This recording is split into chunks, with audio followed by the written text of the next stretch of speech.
Assalamualaikum warahmatullahi wabarakatuh.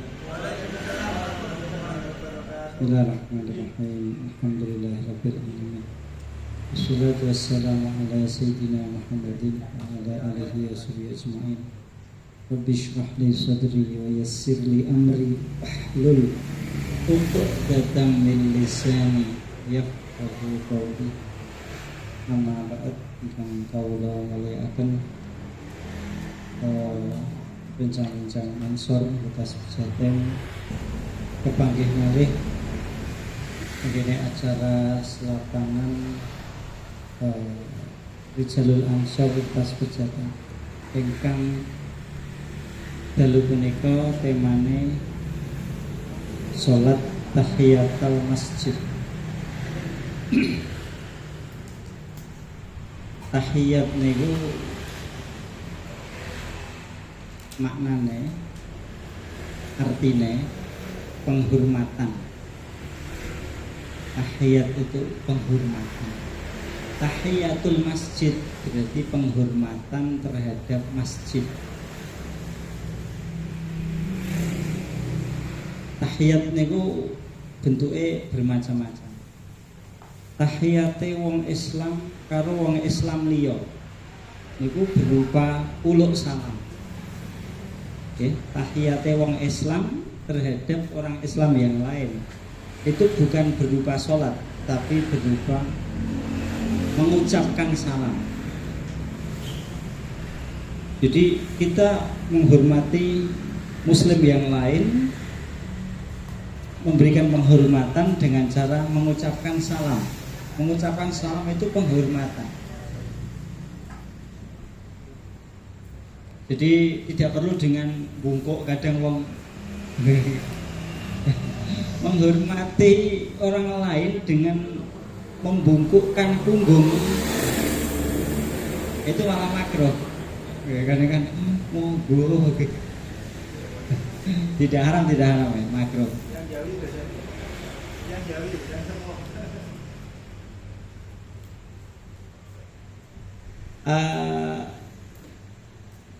Yang diajarkan adalah dengan salam. Jadi sesama Muslim itu tahiyatnya dengan mengucapkan salam. Tahiyat terhadap Ka'bah caranya yaitu tawaf. Tawaf itu tahiyat terhadap Ka'bah, penghormatan kepada. Nah untuk masjid masjid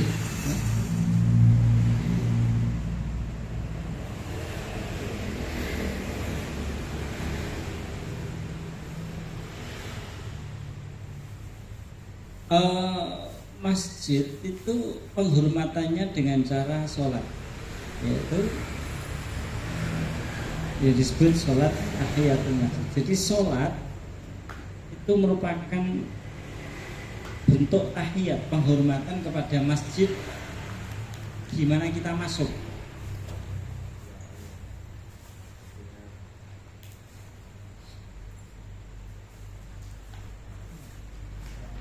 Dalil disunahkannya sholat tahiyatul masjid yaitu hadis riwayat Imam Bukhari, Imam Muslim. Nabi berkata, "Idza dakhala ahadukum al-masjid fala yajlis hatta yusalliya rak'ataini." Ketika salah satu dari kalian masuk ke dalam masjid, maka jangan duduk sampai dia sholat 2 rakaat. Jangan duduk sampai dia melakukan sholat 2 rakaat.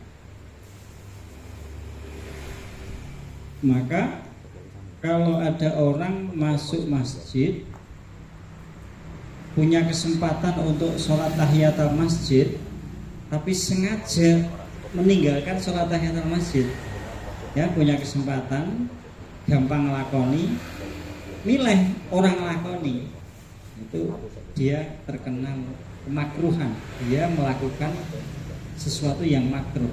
Jadi sengaja tidak melakukan sholat tahiyatul masjid tanpa udzur, itu makruh hukumnya. Dan sholat tahiyatul masjid ini disunahkan tiap masuk masjid. Dia tidak harus syarat Jumatan loh teman ya. Jadi misalnya tidak harus ke masjidnya kan orang mesti ya orang kan beda-beda ya. Ke masjidnya mungkin orang sing nek Jumat tok, liyane Jumat nek musala. Musala ya ora ana tahiyate. Jadi bisa jadi ke masjidnya nek Jumat tok. Berarti ya pas ning masjid iku. Tapi nek gaene ning masjid bendina ya berarti ada peluang melakukan tahiyatul masjid terus-menerus. Nah, sholat tahiyatul masjid ini disunahkan bagi orang yang masuk masjid dan makruh meninggalkan tahiyatul masjid kalau tidak ada uzur. Kemudian ada pengecualian ya, di mana ada keadaan di mana sholat tahiyatul masjid tidak disunahkan.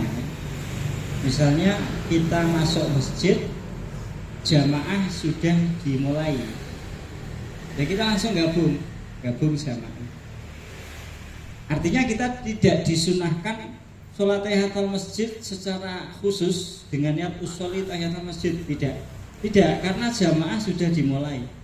Atau jamaah sebentar lagi dimulai muskomat ya, atau sebentar lagi dikomati meh komat atau wis komat. Pokoknya nek melakukan sholat tahiyatul masjid akibatnya dia ketinggalan takbiratul ihram imam, maka tidak usah sholat tahiyatul masjid, tidak usah melakukan sholat tahiyatul masjid secara khusus dengan niat usholi sunatan usholi tahiyatul masjid. Dia lebih memilih bergabung dengan jamaah saja. Nah, kemudian sholat tahiyatul masjid ini bisa dilakukan secara mandiri. Artinya mandiri itu disolati diri dengan niat khusus, usholi sunnata tahiyatul masjid atau usholi tahiyatul masjid, bisa. Dan bisa juga digabung dengan sholat yang lain, ya, misalnya digabung dengan sholat qobliyah subuh. Jadi pergi ke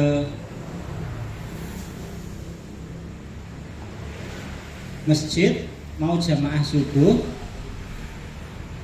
terus waktu kita pendek, imam qobliyah subuh, kita nek melu qobliyah subuh, nanti kita bisa ikut jamaah subuh mulai awal. Tapi nek kita sholat 4 rakaat itu tahiyatul masjid lalu qobliyah subuh, maka kita ketinggalan jamaah ya. Maka dalam hal ini kita bisa langsung melakukan sholat 2 rakaat tahiyatul masjid digabung, usholi qobliyatas subhi wa tahiyatul masjid, caranya okay. Jadi digabung, diikutkan usholi qobliyatas subhi wa tahiyatul masjid rakaat ini.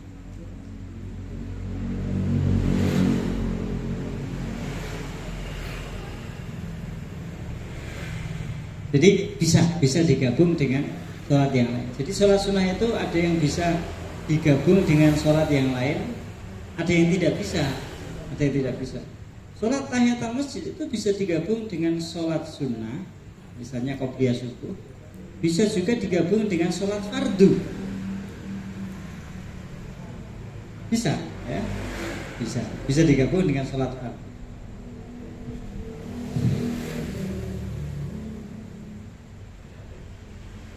Usholi fardhu subhi wa tahiyatul masjid.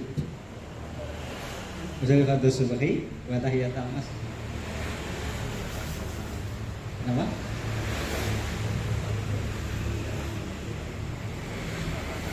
nggak apa-apa. Jadi sholat tahiyatul masjid itu 2 rakaat. Misalnya lebih dari 2 boleh, tapi dengan 1 salam, dengan 1 takbiratul ihram. Jadi misalnya begini, kita masuk masjid, terus sholat tahiyatul masjid, memilih 4 rakaat boleh, tapi 1 takbiratul ihram. Sholat tahiyatul masjid arba'a rakaatin. Jangan dengan 2 kali salam. Mergo nek wis salam, 2 rakaat wis salam, ya ora kena tahiyat neh. Wis bar, kesempatannya wis bar. Nek langsung 4 boleh. Makanya ketika kita gabung dengan sholat isya boleh. Usai betul isya, wa tahiyatul masjid. Boleh, tak apa.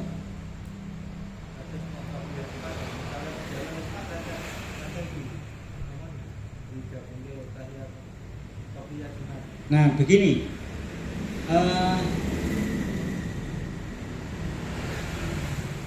ketika kita masuk masjid, ya, ketika kita masuk masjid, khatib sedang khutbah Jumat, maka kita disunahkan melakukan sholat 2 rakaat, jangan lebih. Ya, ketika kita masuk masjid, khatib sedang khutbah. Khusus keadaan ini kita hanya diberi kesempatan sholat 2 rakaat saja, 2 rakaat saja, jangan lebih. Nek kondisi bukan ini, misalnya tekan masjid jam 09.00, kepengen tahiyatul masjid langsung 4 rakaat boleh. Tapi kalau kita masuk masjid dalam kondisi khatib sudah khutbah, sedang khutbah, maka kita hanya boleh sholat 2 rakaat saja. Niatnya pripun? Terserah. Tahiyatul masjid boleh, qobliyah Jumat boleh, digabung ya oleh. Usolli qobliyatul Jumat wa tahiyatul masjid.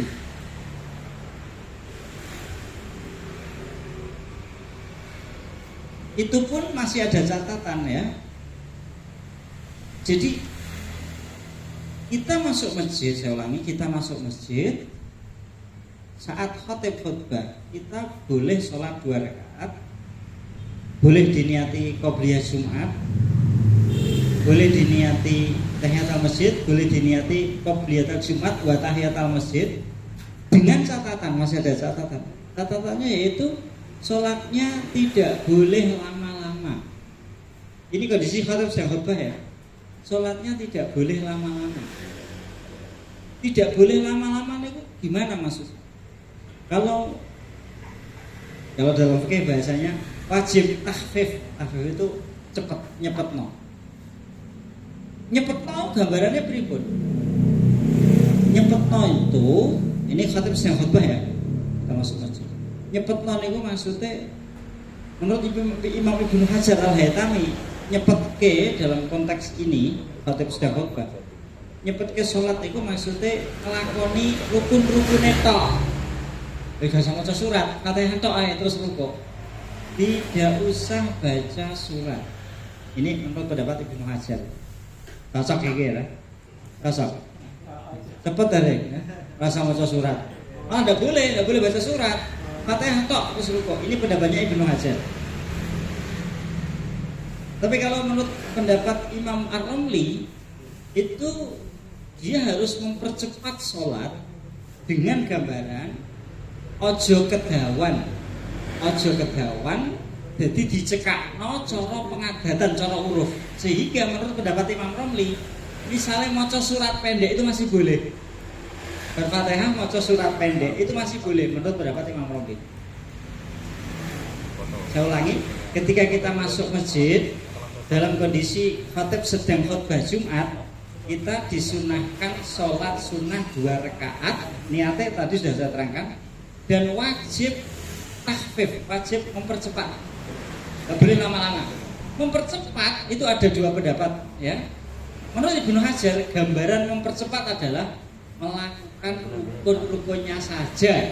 Jadi tidak boleh baca surat setelah Fatihah. Tapi kalau menurut Imam Romli, Wajib mempercepat itu maksudnya ojo kesuwen cara uruf, ojo kesuwen cara pengadatan, sehingga misalnya maca kulhu itu masih boleh. Baca surat tadi masih boleh. Nah, sampean biasanya piye? Piye nek tahiyat masjid khatib khos khotbah itu.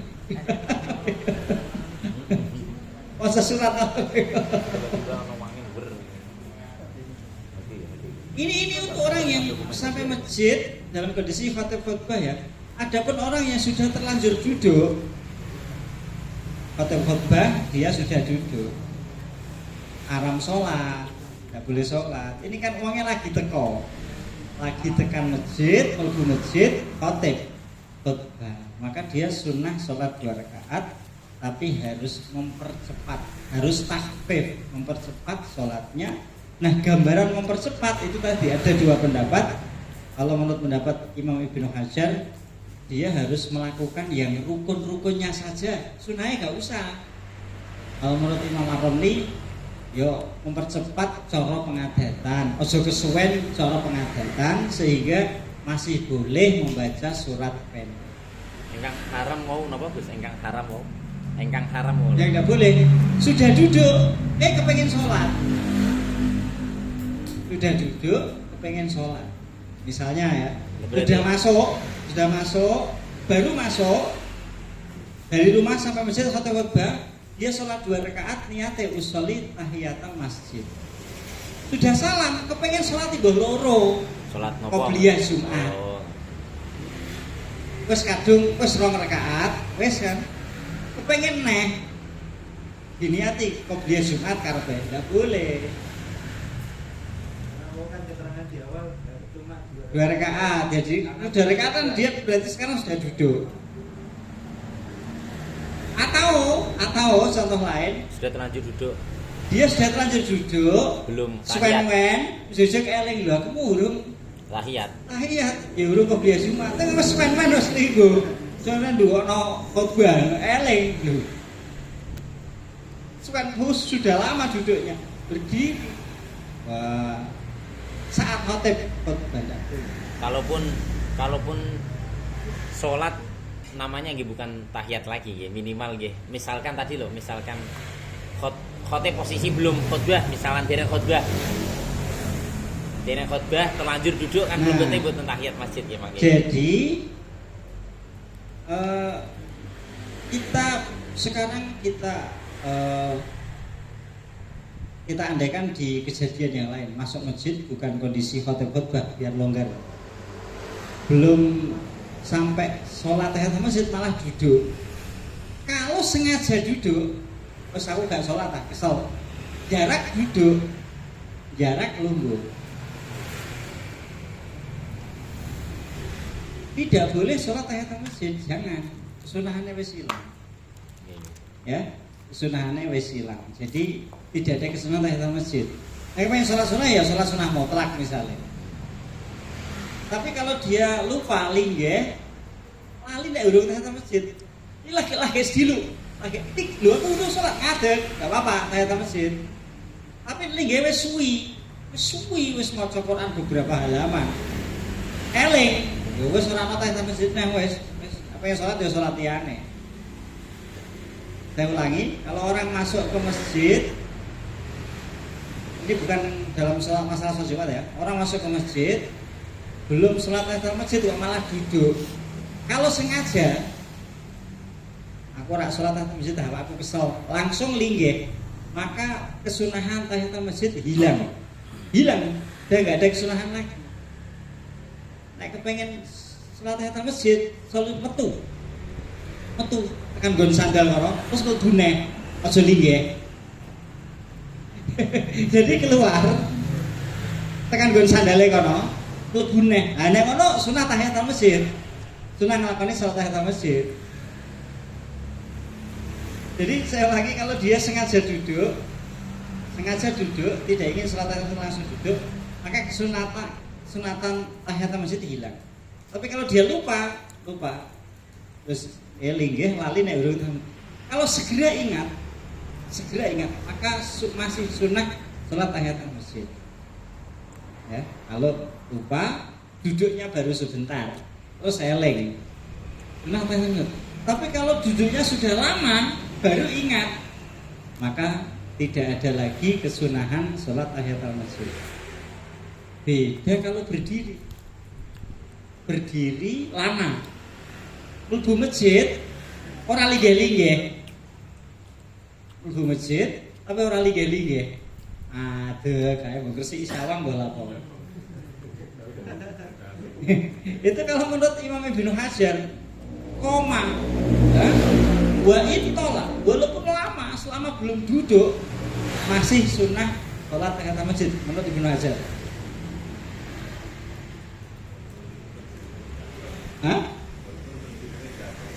Iya, itu kalau menurut Ibnu Hajar pokoknya gedung linggih. Meskipun lama berdirinya masih ada kesunahan sholat tahiyatul masjid. Ini kan bisa jadi begini, contoh ya. Ini bisa jadi begini contohnya. Gini, terkait sholat jenazah. Jadi gini, sholat tahiyatul masjid itu kesunahannya bisa gugur sebab sholat yang lain kecuali sholat jenazah. Ya, misalnya kita pergi ke masjid, terus komat, lalu jamaah, kesunahan tahiyatul masjid sudah gugur dengan sholat itu. Baik diketon niat maupun tidak. Nah, diketon niat berarti ganjarannya loro. Misalnya pada subuh tahiyatul masjid ganjarannya loro.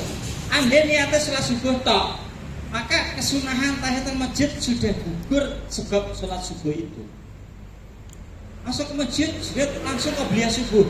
Kesunahan tahiyatul masjid sudah gugur dengan sholat qobliyah subuh. Tapi kalau sholatnya adalah sholat jenazah, masuk ke masjid sholat jenazah, maka sholat jenazah belum menggugurkan tahiyatul masjid. Belum. Nah, sekarang ada orang punya trik. Aku orang lungguh dhisik.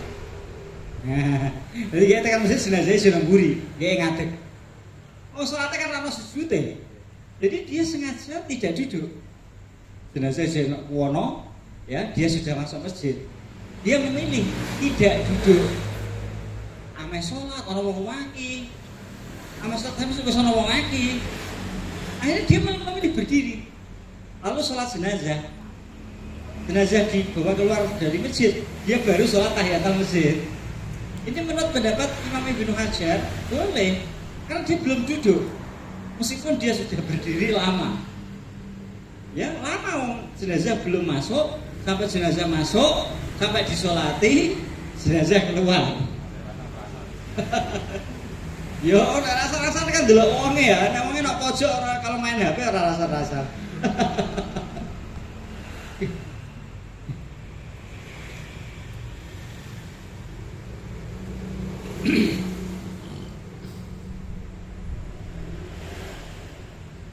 Ya itu beberapa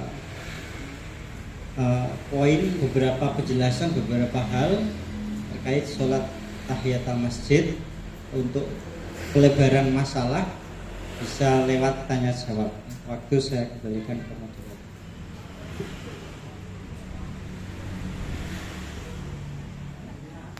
Ada yang dirasa kurang jelas bisa ditanyakan langsung kepada Gus Umam atau mungkin ibu-ibu yang baru datang. Untuk materi pada malam hari ini adalah seputar sholat tahiyat masjid. Oke, alhamdulillah sampun diaturaken mau dening Gus Umam nggih. Monggo Bapak sahabat yang ingin bertanya kami persilakan.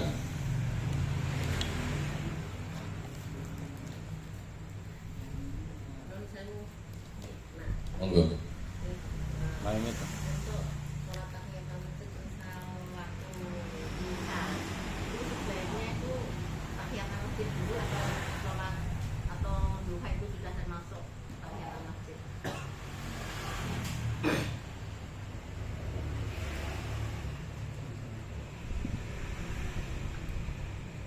Begini,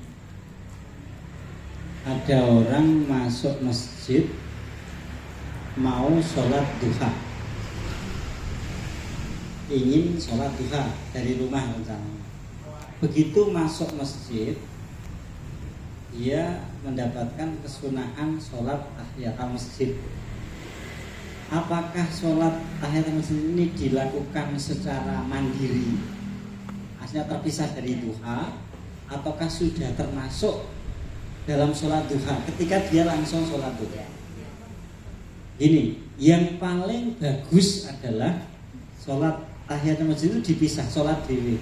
Artinya sholat tahiyatul masjid dulu, baru sholat. Ini yang paling sempurna, paling banyak pahalanya. Jadi yang paling baik itu sholat tahiyatul masjid dulu, lalu sholat duha. Andai langsung sholat duha, maka kesunahan tahiyatul masjid sudah gugur akibat sholat duha itu. Jadi kesunahannya tahiyatul masjid wis gugur sehingga tidak kena makruh. Tadi saya terangkan, wong mlebu masjid jarak ninggal tahiyatul masjid itu hukumnya makruh. Sekarang kalau dia langsung sholat duha, maka dia tidak kena hukum makruh. Tidak kena hukum makruh mergo wis sholat duha. Pertanyaan selanjutnya adalah, nek nggih langsung sholat duha tanpa tahiyatul masjid, itu tadi saya terangkan dia nggak kena makruh. Sholat tahiyatul masjid kesunahannya gugur. Pertanyaannya, dia mendapat pahala tahiyatul masjid apa enggak ketika langsung sholat duha? Nek sunahnya gugur gara-gara sholat duha, kemakruhannya ya hilang, nggak kena makruh. Tapi mendapat pahala tahiyatul masjid apa tidak? Nah begini, kalau niatnya itu dua, usolli sunnatat duha wa tahiyatul masjid, memang boleh. Tahiyatul masjid boleh digabung dengan sholat yang lain. Ya. Jadi kalau niatnya dua, usolli sunnatat duha wa tahiyatul masjid, maka ulama sepakat gajarannya loro, ya duha ya tahiyatul masjid. Tapi nek niate duha tok, usul sunnatat duha, pahala duha jelas mendapat, tahiyatul masjid ora diniati. Ini masih diperdebatkan di kalangan ulama. Mas kudu yo ketut wong nyatane nggih salat kok, ya. Ana sing kono yo ora ketut ora diniati. Ya, masih ada perdebatan ya. Tapi kalau diniati dua, usuli sunnatat duha wa tahiyatul masjid, ajarannya loro. Persis ketika kita masuk masjid arep jamaah subuh, imame wis qobliyah subuh. Yang paling bagus kan kita tahiyatul masjid dulu, lalu qobliyah subuh, lalu fardu subuh, yang paling sempurna. Tapi kita masuk masjid, imam wis qobliyah subuh. Tadi sudah saya terangkan ini. Lah nek kita milah tahiyatul masjid dulu, maka bariku, maka kita bisa langsung qobliyah subuh. Dengan langsung melakukan qobliyah subuh, kesunahan tahiyatul masjid gugur, kemakruhan hilang, makruh ninggal tahiyatul itu hilang karena kita sudah sholat qobliyah subuh. Tapi pahala tahiyah kita mendapat apa enggak? Nah itu tadi, nek niate loro, usuli qobliyah subhi wa tahiyatul masjid, ajarannya loro. Nah, nek niate siji usuli qobliyah subhi, pahala qobliyah subuh jelas mendapat. Pahala tahiyat ikut mendapatkan apa enggak? Ada perbedaan pendapat dengan ulama. Ya, ada yang mengatakan ya untuk misalnya ya orang diniati. Ngaten. Terus yang bagusnya itu kalau memang sudah mau mulai sudah mau koma. Yeah. Perkirakan kok ini sholat 4 rakaat berarti sudah koma. Yeah. Itu bagusnya itu setiap masjid apa bagusnya qobliyah. Sudah mau komat. Iya, maksudnya gini, perkirakan tahiyatan masjid saya kalau besok ya, maksud ya. Yang lebih bagusnya itu yang qobliyah atau yang dilakukan tahiyat masjid dulu.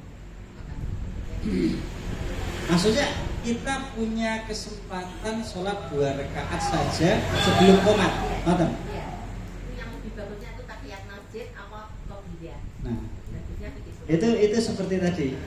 Lebu masjid pas khotib khutbah. Lebu masjid pas khotib khutbah. Boleh sholat dengan 2 rakaat. Dia hanya boleh sholat 2 rakaat. Diniati loro ya kena usuli qobliyah Jumat wa tahiyatul masjid diniati siji ya monggo, nek diniati siji apike piye? Nah, nek diniati siji apike tahiyatul masjid. Qobliyah Jumate kok dilakoni bar salat Jumat. Tapi yo mbok kelakon mbok ora. Wong kono badiah Jumat re. Lah saiki nek konteke salat subuh. Ini pertanyaannya kan salat subuh. Gak enak milih tahiyatul masjid tok, terus qomat. Terus jamaah subuh. Terus qobliyah subuhe pripun? Nah, menurut para fuqaha ahli fikih, qobliyah subuh dilakukan setelah fardu subuh. Boleh. Selama matahari belum terbit, boleh. Loh, jadi baru sholat subuh ora oleh sholat. Loh, tidak semua sholat dilarang. Ada yang boleh. Contoh, qobliyah subuh dilakoni bar fardu subuh, boleh. Dan itu bukan qadha, itu ada selama matahari belum terbit. Contoh yang gampang ngeten, jenengan dugi masjid wis qomat subuh. Jenengan dugi masjid wis qomat jamaah subuh wis qomat. Jenengan rutin qobliyah subuh wis 20 tahun ora tau ninggal qobliyah subuh. Tekan masjid qomat. Aku sajake kok goeman sih ninggal qobliyah wis 20 tahun istiqomah. Kok malah qobliyah dhisik imam salat subuh? Ya malah makruh, wong jamaah dimulai kok jenengan qobliyah subuh. Makruh. Terus piye carane nek kepengin qobliyah subuh? Kok bar fardu subuh. Jadi salat fardu subuh dulu, bariku qobliyah subuh. Itu boleh. Ning kayake akeh sing gak paham. Dadi akhirnya nek bar salat fardu subuh kok salat neh, iku mau iku salat apa iku? Nah, kok ana badiahe lho, ora niate kok diarani badiah. Tapi syaratnya yang sudah terbiasa nih, Gus. Apa? Yang sudah terbiasa sholat qobliyah. Tidak harus ya. Tidak harus, karena apa? Sholat qobliyah subuh itu dilakukan ba'da fardu subuh. Itu boleh karena dia shahibul waktu, dia pemilik waktu. Kok tidak boleh dia pemilik waktu. Qobliyah subuh waktunya sama dengan waktu sholat fardu subuh. Tidak harus sebelumnya, ngoten nggih. Tidak. Jadi ketika terbit fajar shadiq, maka ada dua sholat subuh, fardu subuh dan qobliyah subuh. Ketika matahari terbit, dua sholat ini waktunya habis. Sehingga ketika dipraktekkan qobliyah subuh lalu fardu subuh boleh, fardu subuh lalu qobliyah subuh boleh. Dalam fikih-fikih madzhab Syafi'i begitu. Maka kembali pertanyaan awal tadi, ketika kita sampai di masjid hanya ada waktu untuk sholat 2 rakaat. Setelah ini komat jamaah subuh. Kita pilih yang mana? Terserah ya. Jenengan nek sing simpel, jenengan niate loro, usolli qobliyatas subhi wa tahiyatul masjid. Paling simpel. Nah jenengan pilih siji, boleh. Tahiyatul masjid tok ya kena, qobliyah subuh nanti setelah fardu subuh. Atau jenengan langsung qobliyah subuh, maka tahiyatul masjid gugur perintahnya.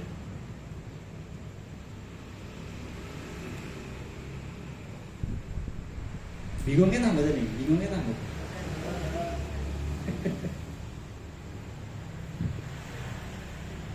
Matur suwun, monggo yang mau tanya lagi ya sahabat Angga. Ya. Ini terus karena dengar kalau sholat tahiyat masjid itu hanya boleh dilakukan di dalam masjid, tidak boleh di serambi masjidnya. Itu benar apa enggak?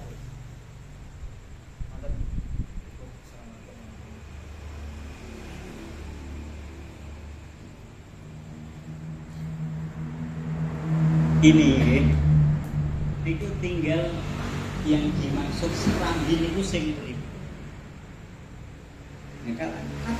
Kata serambi itu kadang-kadang orang menggambarkannya itu beda-beda.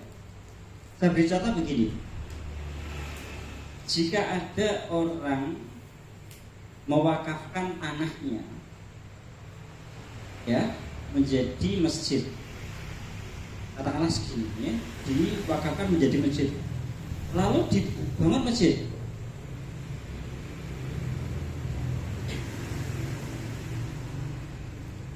Kemudian ketika bangun itu di sini sampai sini ruang utama untuk sholat, ada pintunya. Sing jobo ora ana pintune. Nah, ini kan banyak yang kayak gitu ya. Sing jobo ora ana pintune. Aplang-aplang ngoten lho. Terus Baitul Mukminin wonten Masjid Wali Loram. Jadi sing kulon ruang utama ada pintunya. Bisa dikunci. Sing wetan ora ana pintune. Sampai sini gambaran paham ya? Menurut jenengan sing wetan sing gak ana pintune jenenge apa? Jenenge apa bagian itu? Serambi istilahnya. Serambi kan? Ya. Ngomong realistisnya kita serambi itu memang. Nah, kalau gambarannya itu seperti ini, maka jelas itu masjid. Wong-wong ngarani serambi masjid, bagian serambi. Halamannya pun wakafnya masjid gitu. Ya nanti dulu, ini kan saya gambarkan satu kotak tanah ini diwakafkan menjadi masjid. Ya, maka ketika dibangun, kemudian yang dari sini ke sini ruangan inti, sing wetan ora ana lawange, itu berarti kabeh iki masjid. Persoalan dibagi menjadi dua, ruang inti dan serambi, itu kan soal tata arsitektur aja. Arsitek tata Artinya ruang. begini, di ruang inti itu kita boleh itikaf, di serambi boleh itikaf. Kawet awal wakafnya masjid. Kalau seperti ini kejadiannya, loh, itu memang masjid. Walaupun itu bagian serambi, tapi itu masjid karena sejak awal diwakafkan menjadi masjid. Bisa dipahami? Yang menjadi perdebatan itu kan begini. Yang menjadi perdebatan di kalangan ulama itu begini. Jadi ono masjid wis dadi. Kita nggak tahu sejarahnya. Ono masjid wis dadi, ya. Terus di sebelahnya, atau kalau kita gambarkan di Indonesia itu di sebelah timurnya itu ada bagian yang mana sandal tidak boleh naik, ya, tapi ora ketut bangunan, ya ora ana kentenge. Ning sandal gak oleh mlebu. Ya, misalnya bangunannya semene iki, itu tembok, itu pintu, wetane kono, itu masih ada halaman, sandal tidak boleh masuk, ning dia di luar tembok, gak ana temboke, gak ana kentenge. Ning sandal tidak boleh masuk, di timurnya lagi ada pagar yang mengitari masjid ini. Jadi ada area di timur tembok, tidak di kilong tembok, di timurnya. Setelah itu ada pagar sing ngilung masjid itu. Ning sandal tidak boleh masuk. Maka ketika kita datang ke situ, kita tidak tahu sejarah masjid itu, kita akan mengatakan bahwa ini adalah rohabah, ya sama-sama serambi. Di situ menurut pendapat yang lebih kuat itu kita hukumnya masjid boleh sholat tahiyat masjid di situ. Tapi kalau kita tahu sejarahnya, ya jelas menurut sejarahnya ya. Itu masalah karena kita nggak tahu sejarahnya, kita masuk ke suatu masjid, ya di timur, di sebelah timur tembok masjid masih ada halaman yang sandal gak oleh masuk, gak oleh naik, tapi dia berada di kilungan masjid itu. Dan kita nggak tahu sejarah wakafnya biyen piye. Ning nyatane sandal gak oleh masuk. Tapi dia gak ono atape, gak enak temboke, dia di sebelah. Sandal tidak boleh masuk karena suci di keramik. Ya. Lho nek sandal oleh masuk, cara dohir itu halaman. Halaman sudah tidak teranggap. Bukan area etikaf, bukan area tahiyatan masjid. Ini itu sandal tidak boleh masuk, nih nggak enak wetane tembok. Tapi di dalam lingkup masjid, kilungan masjid. Itu kalau kita tidak tahu sejarahnya, bisa ini titikah nak kono nggak apa-apa, sholat dalam masjid nak kono nggak apa-apa. Tapi kalau kita tahu sejarahnya, ya kita bisa menghukumi dengan jelas. Berarti maksudnya gini ya Gus, Serambi ini kan tergantung nih wong ya, caranya lokasi. Mungkin pakamnya di awal, kegiatannya masjid kan memang ya apa kilungan ada temboknya ada pintunya, misalkan kan gitu. Iya, kalau kita tahu sejarahnya, baru dari masjid mungkin bukan yang dibakarkan masjid kan maksudnya gitu Pak. Maksudnya kan antara Serambi dan boleh dan tidaknya kan menarik atau nanti. ya tahu. Jadi gini, kata Serambi itu kan bias ya, bias, ya nggak jelas. Yang menjadi perdebatan ulama itu kata rohabah. Rohabah itu sing maknani seram, ono semane Serambi, ono sing enggak. Di kitab fikih itu yang menjadi perdebatan itu rohabah. Kalau Serambi, maka kita sesuaikan dengan konteks yang ada di sekitar kita. Maka sejak awal saya katakan, nek sing dimaksud iku bangunan masjid sing ora ono lawange, tapi ono kentenge, seperti di banyak masjid kan gitu. Artinya saya gambarkan sejak awal ini tanah semene diwakafno dadi masjid. Sing sisih wetan beberapa meter iku melu dikentengi di keramik tapi ora dikei lawang. Paham sampai sini. Terus diarani Serambi. Kalau itu ya jelas itu masjid tanpa ada khilaf, tidak khilaf kalau itu. Yang menjadi perdebatan kan tadi ada bangunan kuno, kita datang. Nek sing ana temboke jelas kita hukumi masjid. Saiki sak wetane tembok iku ana nggon sandal dak oleh masuk, tapi nggih gak melu bangunan, gak ketok tembok, gak ana kentenge, tapi dia di area masjid itu di kilong. Sandale sak wetane. Nah, itu loh yang menjadi perdebatan. Itu termasuk masjid apa ora? Itu berarti kados masjid Megawon itu. Loh, nek masjid Megawon karena itu kan anyar. Sampean takokno penguruse, masalah selesai. Nek nunjuk gambarnya kan kados ngoten niku. Andai kita nggak tahu 100 tahun yang akan datang ketika orang nggak tahu sejarah, bisa jadi ngono iku. Tapi kan kita mengandaikan orang nggak tahu sejarah. Jika kemudian sejarahnya ada dan diceritakan turun temurun, masalah selesai. Jelas lah.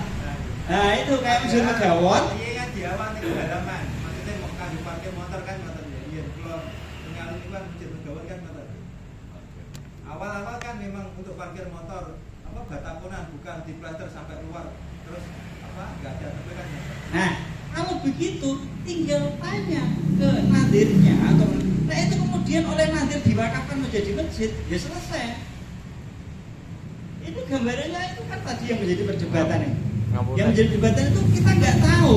Misalnya kita masuk ke suatu daerah, ono masjid, kita nggak tahu sejarahnya. Sing jowo wetan lho, itu sing ora ono kentenge, ora ono temboke, ning sandal ora oleh masuk.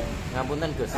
Kalau sebenarnya nggih, ini katakanlah andai kata ini katakanlah kita tahu nggih memang fikih itu menarik ya. Kadang kalau kita berbicara fikih, was kok uripku kok ribet banget gitu. Tapi itu bagi orang-orang yang menurut saya memang tidak suka. Kalau kita memang harus punya pendirian, memang kita harus bersyariat, berfikih dan memang harus ribet ya. Cuman termasuk itu tadi saya menarik. Ini katakanlah Gus ini. Halaman itu ketika masih batako dan seterusnya itu memang dari awal sudah diniati memang wakaf masjid Gus. Tapi memang pembangunannya berbentuk kayak paving. Nah, terus terang kayak misalnya di beberapa daerah tempat lain itu memang ada paving yang di Jawa Timur itu ada paving yang dibuat sholat juga, maksudnya kados makamnya Sunan Ampel aja paving aja itu nggih, paving memang bukan masjid, paving mawon bisa dibuat lesen. Artinya dari awal itu memang sudah diwakafkan untuk masjid ngoten lho Gus. Wakafnya untuk masjid tapi ternyata untuk parkiran. Untuk makanya begini, kalimat wakaf itu harus ditata dengan baik. Ya, jika ada orang punya tanah yang lebar, katakanlah BM niki lah, wakafnya memang sampai pagar, tapi ternyata di dalam pagar kan motor masuk ya. Nah iya itu gini loh, itu wakafnya belum. Saya katakan begini, ada orang punya tanah lebar, ya, Oke. tanah dia punya cita-cita tanah iki semua iki kok didadekno masjid lan keperluane. Dia bayangkan sing kene masjid, sing kene parkiran, sing kene kanggo ini, kanggo kemaslahatan. Maka ketika mewakafkan itu jangan memakai kalimat, jangan memakai saya wakafkan tanah ini menjadi masjid. Jangan. Nah, dia mengatakan saya wakafkan Harus tempat sholat semua ya. Saya wakafkan tanah ini menjadi masjid. Ya masjid kabeh ora kena mbok WC itu. Wah, Kalimatnya harus benar. harus kacung tadi. Lah enggak kita sejarahnya piye wakafnya piye? Leres. Loh, sejarahnya kita kan enggak tahu. Ket saya ini pripun, Bro? Solusinya Kan gini, kalimat kan gini. wakafnya pripun, Bro? Kan gini, jadi nek nggih sing garap kowe iku ana masjide ana halaman ana nggon parkire, tinggal dia mengira-ngira dulu iki engko dia menghubungi sing arsitek iki engko dia rencanakan dulu secara matang masjid itu mulai ndi po ndi. Jadi sing wakafnya kedah mboten nggih. Ini agak longgar. Jadi sing arep dibangun masjid sing ndi? Misalnya sing kene sing tengah. Nah, wes coba dikasih patok. Nah, lalu dia mewakafkan tanahku sing iki tak wakafno dadi masjid. Berarti itu boleh dibuat itikaf walaupun belum dibangun. Nggih, leres. Sing kene iki wonten kene iki kanggo keperluane, tak wakafno kanggo keperluane masjid. Selesai. Dene kok ikrar wakafin kok KUA kan wis itu kanggo resmi-resmine. Tapi nek cara syariat kan sing dadi sing Tapi ketika donasi Gus, tapi kita kan tidak perlu tahu nanti uangku ini ternyata ini ngapunten nggih detail nggih. Ini uangku ternyata untuk mengalirnya ke yang jadi toilet. Uangku ini ternyata tanahnya mengalirnya ke yang jadi halaman, bukan jadi masjid, bukan jadi tempat sujudnya itu tadi. Nah, tinggal kalimatnya piye pas narik donasi. Untuk pembangunan masjid dan maslahatannya atau gimana? Atau ngoten ya, untuk pembangunan masjid beserta kompleknya, ngoten mengain kan gitu ya, atau kemaslahatan ya. Biasanya yang kita umum temui kan hanya untuk pembangunan masjid, ngoten ya Gus. Dan itu itu berarti memang kan harus ini redaksi mawon, ya akadnya kan diredaksi nggih. Harus diatur ya. Nanti Jadi, sowan Pak Abu ini. Kalau kita nggak tahu kan, Nggih. kalau kita di luar sebenarnya kita nggak tahu kan, Mending. kita nggak kenapa. Nggih. Soalnya menikirin kan menjadi perdebatan Gus. Dalam arti bagian utara dulu itu tempat apa jamaah putri loh. Sekarang tiba, ngoten niku. toilet. Nah niku pripun? Niki maksudnya ngomong. Nggih, nggih. Dari hati. Oke, kata jamaah putri itu wakafan masjid apa enggak? Itu kalau ingin tahu ya dirunut ke masalah. Jadi gini maksudnya gini. Tidak semua pawestren itu masuk area wakaf. Ya, jadi gini. Ada di daerah tertentu karena kiai hati-hati. Sing pawestren itu memang ora diwakafno dadi masjid. Tujuane wong wedok sing head ben iso melu ngaji kok kono. Gitu loh. Jadi masjid wis dadi, terus ana wong urunan atau gimana carane tuku iku tapi ora dikekno kanggo masjid, dienggo pawestren tapi ora diwakafno dadi masjid. Dihibahno ring masjid untuk dijadikan pawestren. Kalau akadnya wakaf boleh Gus, wakaf pembangunan untuk parkir masjid itu bisa kan sebenarnya. Ya niku kados pembangunan ngoten niku. Terus terang niki kan pembangunan parkir. Wakaf niku. Tapi diwakafkan untuk maslahatan umat biasanya nggih Gus. Dadosnya parkir kan membuka wakaf niku. Ya Pak, parkir dulu kan wakaf kan ya. Parkir kan wakaf juga. Tapi biasanya bukan wakaf masjid. Ya cuman ketika narik dana niku loh, biasanya kan wakaf Pak. Sudah. Nanti kita kembali ke tahiyat dulu. Nanti wakaf kita teruskan. Iya. Nanti. Ya masih di sini saya. Ke tahiyat dulu. Ya tahiyat. Nanti kita lanjutkan wakaf nanti ya. Soalnya ini lagi bahas makanya. Nggih, monggo Gus. Ini lho sing tak kamu paham ya Mas. Nggih. Jadi sejak awal Bahas diketahui seram wakafnya. bisik. Diketahui wakafnya karena itu masjid baru. Persoalan nama Serambi kalau sesuai yang saya gambarkan tadi, ya jelas boleh tahiyatul masjid di situ. Karena serambi itu hanya nama saja. Sebagian dari Eh. masjid Ya, juga dan- Wakaf tema yang ada. Ya kalau mau tema yang kompleks khusus wakaf. Wakaf ya. minggu bulan depan Gus, 8 depan aja wakaf. Niki untuk wakaf wis, wakaf catat Pak, wakaf. Mantap itu. Tidak untuk jam. Tidak untuk Jumatan. Oke, terus pertanyaannya Apakah boleh tahiyatul masjid? begini. Atau tidak boleh? Oke. Jami dan tidak jami itu kan bedanya. Kalau jami itu dibuat Jumatan secara resmi. Secara resmi gitu loh. Kalau bukan jami, maka hukum-hukum kemasjidan tetap ada. Artinya boleh tikaf di situ, boleh tahiyatul masjid di situ, tidak boleh membawa najis ke situ, orang haid nggak boleh diam di situ. Sama. Bahkan dalam madzhab Syafi'i, masjid bukan jamek pun sebenarnya kan bisa untuk Jumatan. Oh, musola ke Jumatan ya oleh dalam madzhab Syafi'i ya. Jadi masjid jamek dan bukan jamek itu dalam hal iktikaf sama, dalam hal tahiyatul masjid sama, orang haid tak boleh tengok-tengok di situ sama.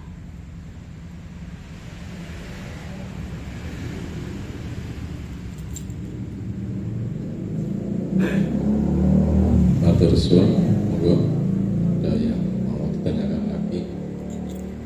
Ya, monggo Mas Ilham. Assalamualaikum warahmatullahi wabarakatuh. Izin mau bertanya Gus tentang sholat tahiyatul masjid. Ada orang itu, saya juga sendiri itu kalau misalkan memakai sepatu ke masjid itu kan lepas sepatunya harus duduk dulu. Kebiasaannya gitu. Nah, kalau duduk dulu itu kan berarti kan menggugurkan tahiyatul masjid itu kalau saya mau sholat tahiyatul masjid. Tetapi tadi kan Gus Umam menjelaskan kalau misalkan bisa diangani dengan cara keluar dulu nanti masuk dulu. Tapi takutnya kalau misalkan keluar dulu Najis. itu kotor nanti alas kakinya, yang telapak kakinya itu kan sudah lepas sepatu. Itu solusinya gimana itu? Apa nggak masalah kalau misalkan fungsinya sebentar aja gitu? Yo, pikir itu mah ada aja. Mantap Mas Ilham. dan mau balik pol sandal tok. Kalau sepatu tak kan cukup tadi. Apa? Biasanya Gus Imam berarti. Tapi kalau misalkan kembali Pak, itu nanti kan kotor Pak. Duduknya katakanlah Terus sandal sepatu itu loh, polnya di situ. katakanlah duduknya udah di area masjid ya Mas. Masuk serambi sing wis di katakan masjid tadi duduknya ya. Just.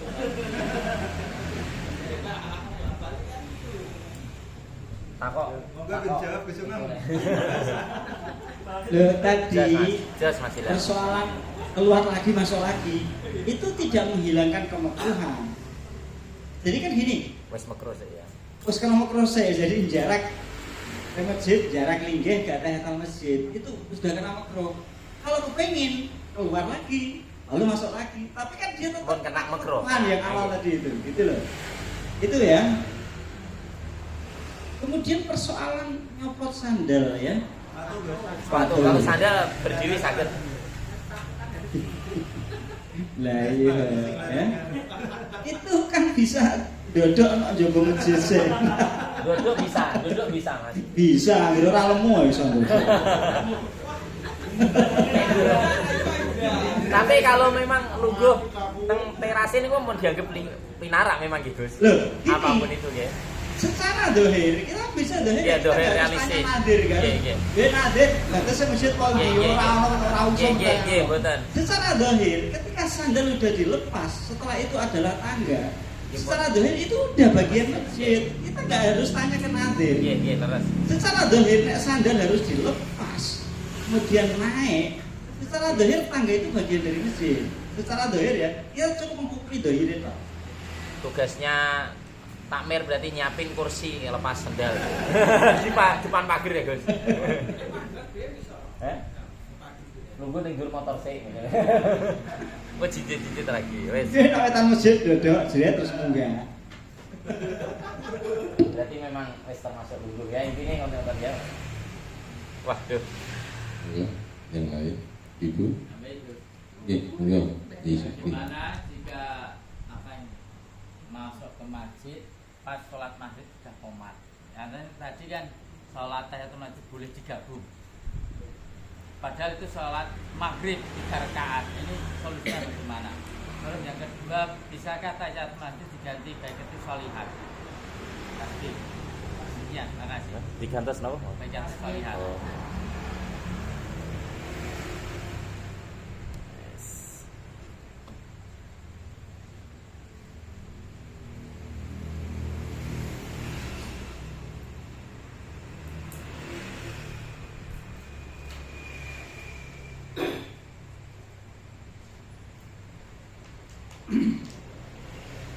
Begini, ya.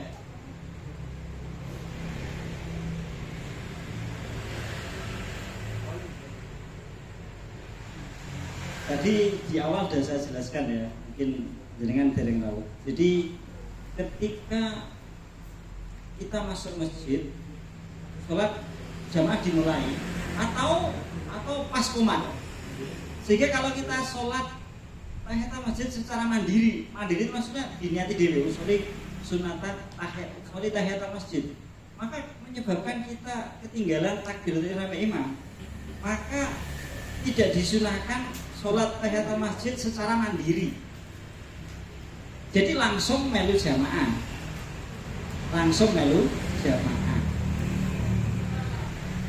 Ketika dia langsung ikut jamaah sholat maghrib misalnya 3 rakaat, maka kesunahan tahiyatul masjid gugur. Kesunahannya gugur. Jadi tidak kena kemakruhan lagi. Masalahnya adalah nek niate siji usul fardhu maghribi makmuman. Iku nek pahala sholat maghrib jelas. Pahala tahiyatul masjid untuk apa ora? Nah, ini seperti tadi yang saya jelaskan tadi sudah. Jadi nek niate usuli fardhu maghribi makmuman menurut tok, itu dia nggak kena kemakruhan ninggal tahiyatul masjid. Tidak kena makruh. Kesunatan sudah hilang. Cuma nek niate usuli fardhu maghribi makmuman menurut tok, itu pahala tahiyatul masjid dia mendapat apa tidak? Itu khilaf ya, dia mengatakan iya. Tapi nek diniati loro usuli fardhu maghribi buat tahiyatul masjid makmuman, itu dia mendapat 2 pahala. Tapi masalahnya kan sholat tahiyatul masjid kan ada 2, 4. Sedangkan sholat tahiyatul kan 3. Sholat tahiyatul masjid itu minimal 2. Ya, boleh lebih dari 2 dengan 1 salam. Berarti 3 rakaat boleh. Ini kan masalahnya diketotno maghrib, ngono lho masalahnya. GE diketotke itu yang jadi boleh. Jadi di sini diterangkan. Saya baca. Wa tahsulu bi fardin au naflin akhara. Ya. Jadi sholat tahiyatul masjid itu hasil sebab sholat fardu atau sholat sunnah yang lain. Wa ilam yang lihat, walaupun ora diketono niat. Cuma nek ora diketono niat, pahalane entuk apa ora? Ilang. Nah, kemudian soal jumlah rakaat di sini diterangkan.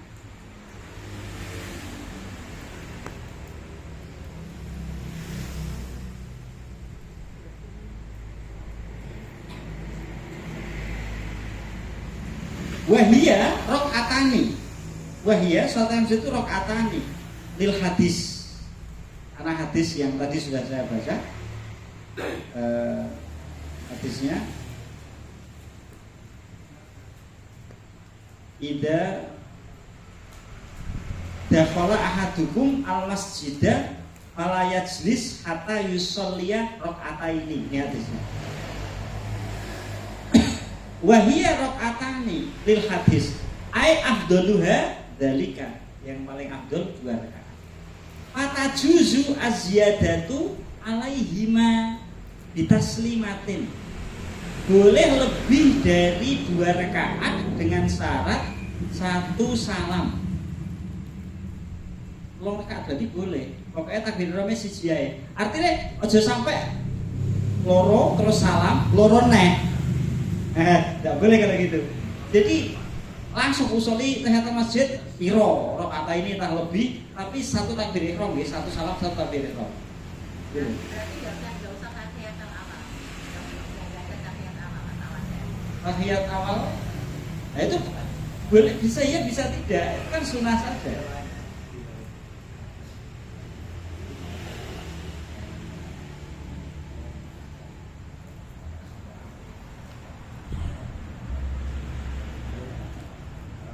Nah kemudian persoalan baqiyatus sholihat tadi yang tadi ditanyakan tadi ya ini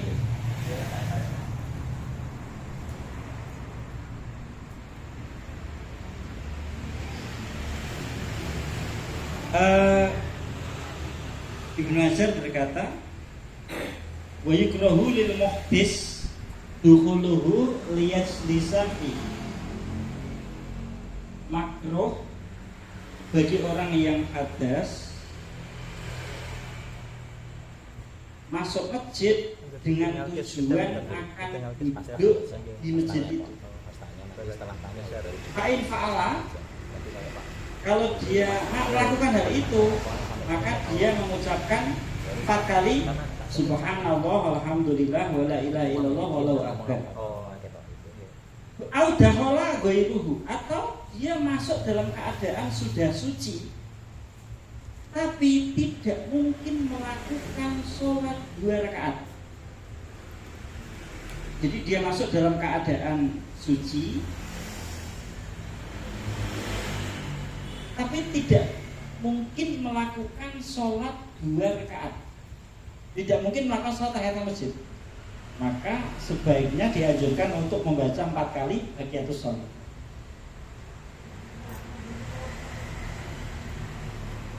Misalnya dia masuk masjid tapi ada tuntutan untuk melakukan suatu hal yang menyebabkan nggak mungkin sholat, ya langsung diganti itu 4 kali.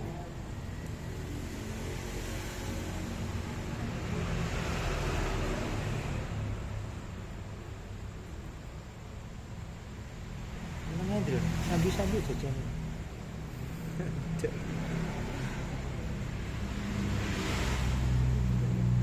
Ijah juga.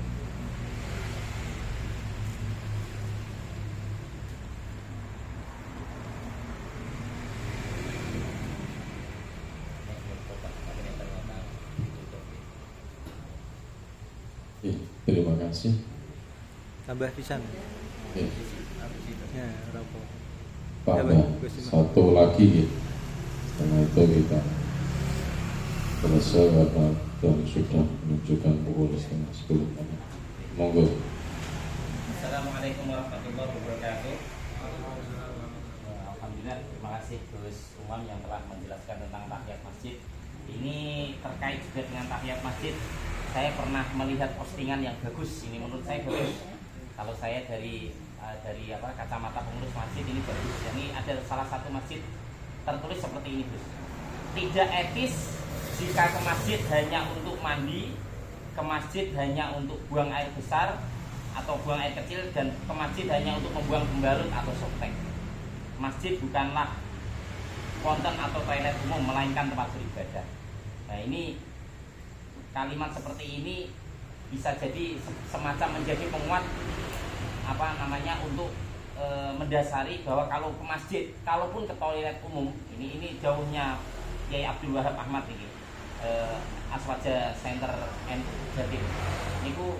Maka kalimat-kalimat seperti ini, pengumuman di pengurus masjid seperti ini mengarahkan kita, kalaupun ke toilet hanya untuk ke toilet, mampir ke masjid hanya untuk ke toilet, sebaiknya jangan ke toilet tapi minimal sholat 2 rakaat untuk memuliakan masjid. Karena di antara kita ke masjid hanya kadang-kadang memang kalau bepergian gitu, mandi ya? Tidak sampai duduk memang, tapi memang juga tidak sholat, hanya kan juga ngapunten BAB juga buatan duduk kan?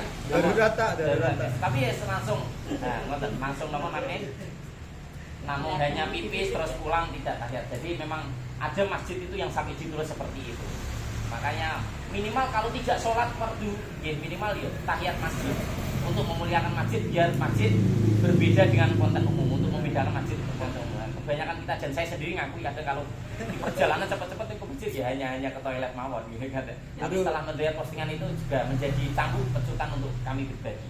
Nah, pertanyaannya kalau seperti itu kan jelas memang ke masjid untuk niat memuliakan sholat 2 rakaat itu memang niat ya, memang harus punya kemauan yang kuat gitu. Setelah itu keluar. Nah, kalau ke masjidnya itu tadi mungkin saya terlewat. Masjidnya untuk sholat tadi Gus, untuk sholat sunnah, untuk sholat fardu, tapi lupa tahiyat masjid itu tadi. Baru ingat setelah sholat. Itu termasuk terkena kemakruhan gitu. Kalau yang hanya ke masjid tapi tidak sholat itu insya Allah kan jelas makruhnya. Sudah ke masjid bukan sholat. Tapi kalau sudah ke masjid sholat sunnah kan sudah memuliakan dengan sholat sunnah, dengan sholat wajib, meskipun tidak sempat sholat tahiyat. Itu yang pertama. Terus ketika kita ke masjidnya, ke toiletnya dan lain sebagainya, atau ke masjidnya itu di waktu-waktu terlarang Gus. Misalkan saya setelah sholat asar di masjid lain, waktunya masih waktu setelah sholat asar nih, saya mampir di masjid BM karena ke toilet niatnya untuk memuliakan masjid, tapi ini waktunya waktu terlarang, seperti waktu setelah terbit, seperti waktu setelah sholat asar. Saya tadi sudah sholat asar di Kota Kudus. Nah, ini termasuk sholat sunnah tahiyat masjid itu termasuk sholat yang tidak apa-apa dilaksanakan di waktu terlarang atau termasuk yang boleh.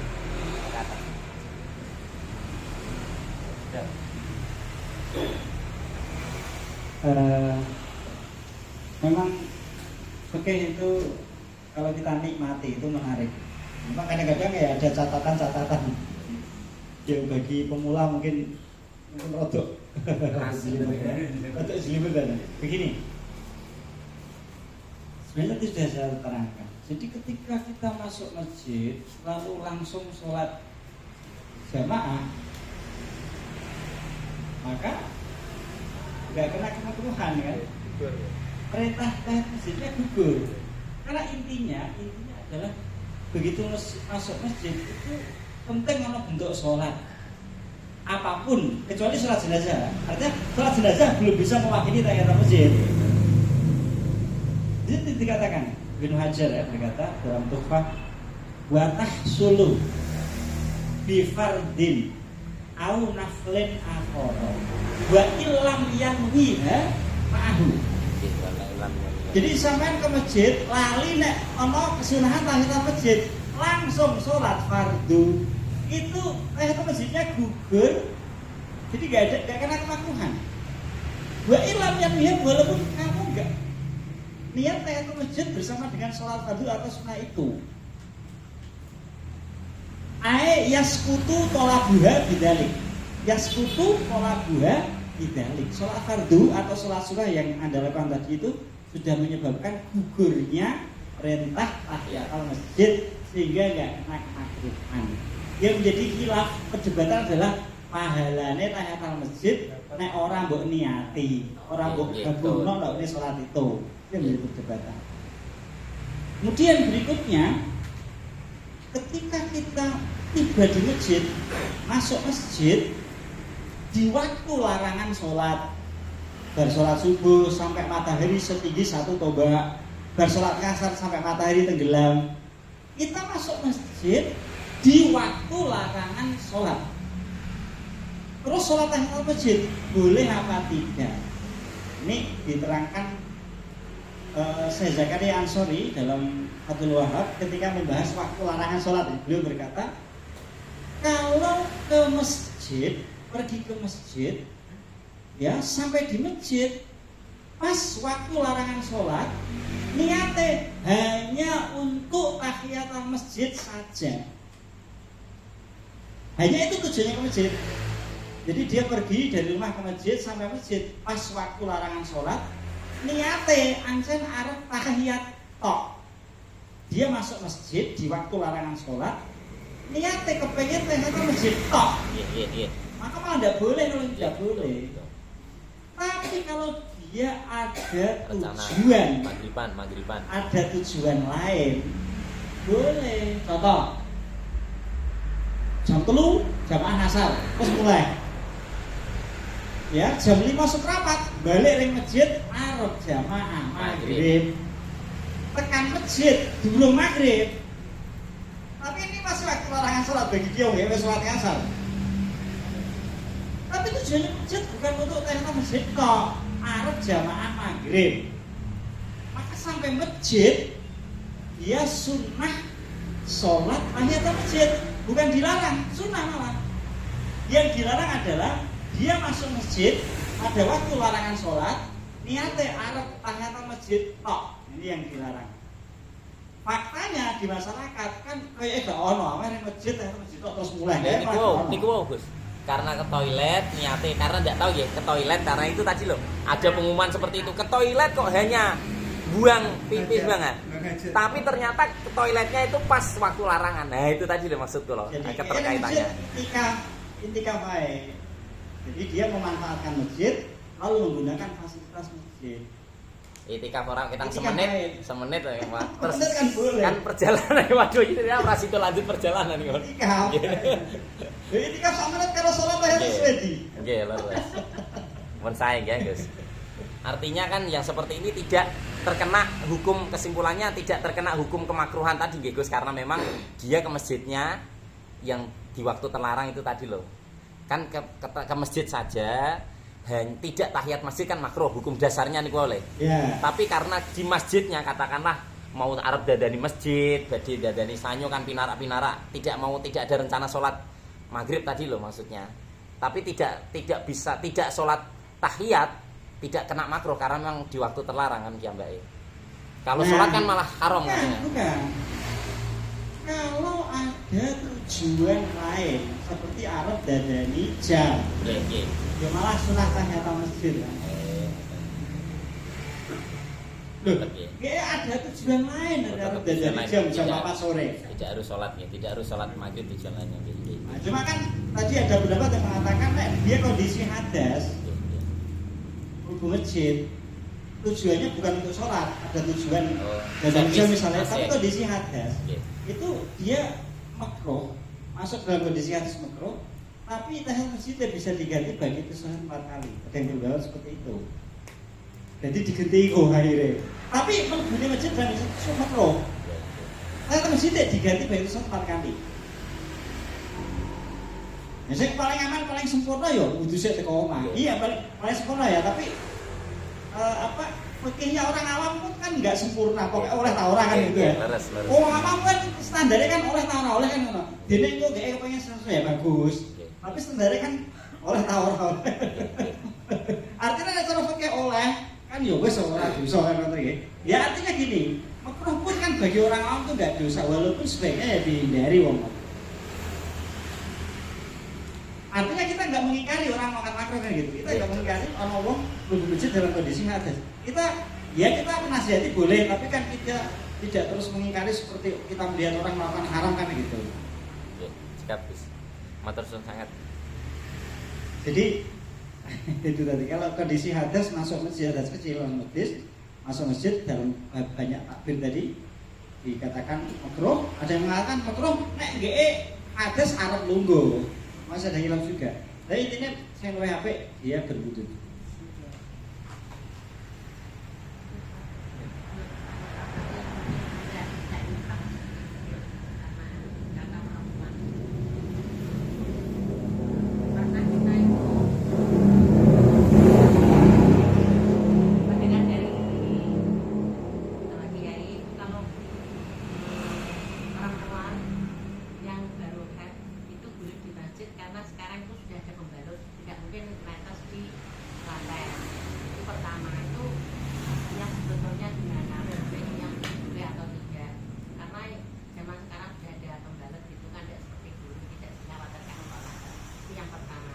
Yang kedua,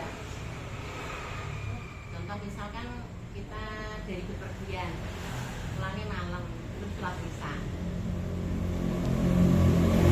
yang nanti yang sholat isya tapi kok kesel tak leleh-leleh tapi ternyata itu bangun itu sudah subuh. Yang baiknya itu jamaah subuh dulu, ikut jamaah subuh dulu atau kodok. Nyimpang. Kadang-kadang kan kalau habis bepergian kan capek gitu loh. Lala kan keturun gitu ya. Saya.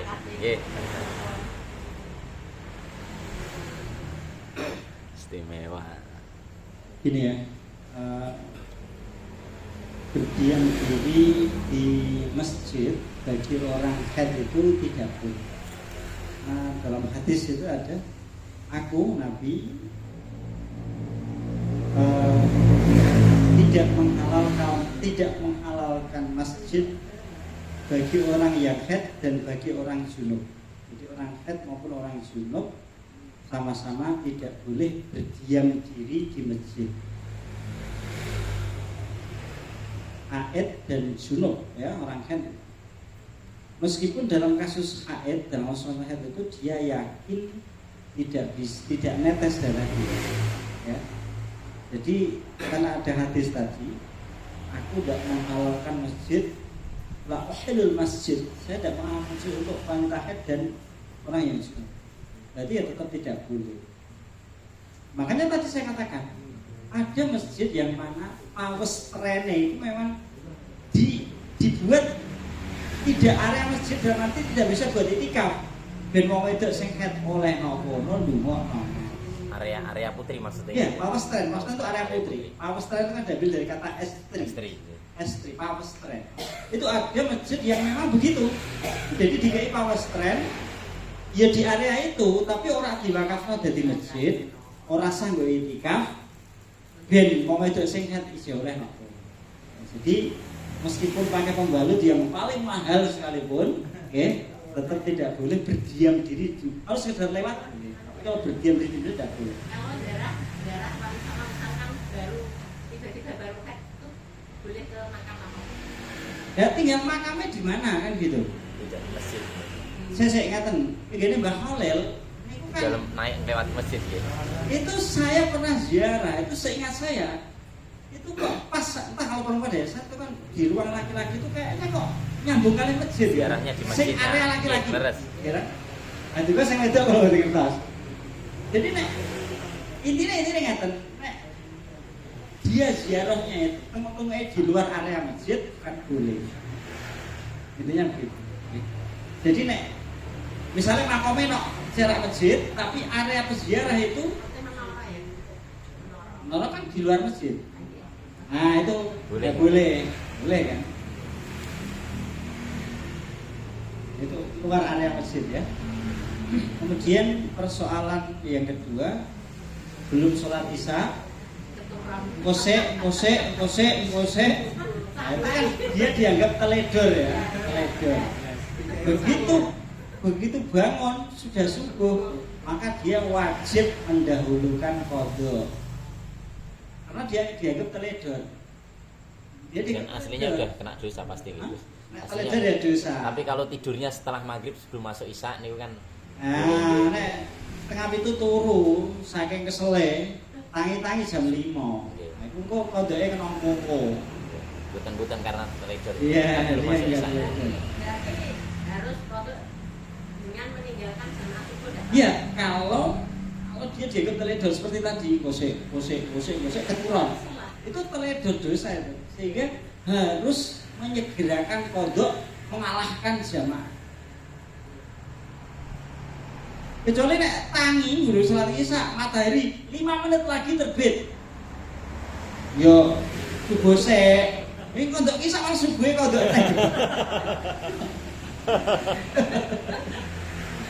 Ternyata kok kodok dua-duanya mon subuh hamun wae urut sesuai urutan salat iki Gus. Ya nyicil kodok santen jam 7 kodok isya kalih subuh sesuai urutan salat. Teledor didhisikno kodoke tetep.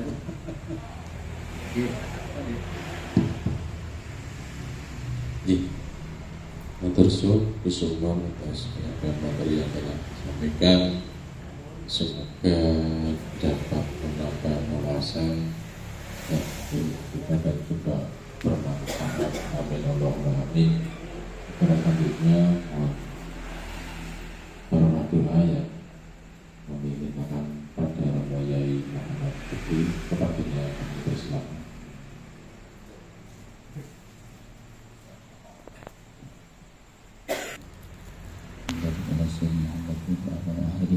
Allahumma sallimna fina naimana jamiyadina wa rahmata umurna wa sunnah wa khashimatina Allahumma sallallahu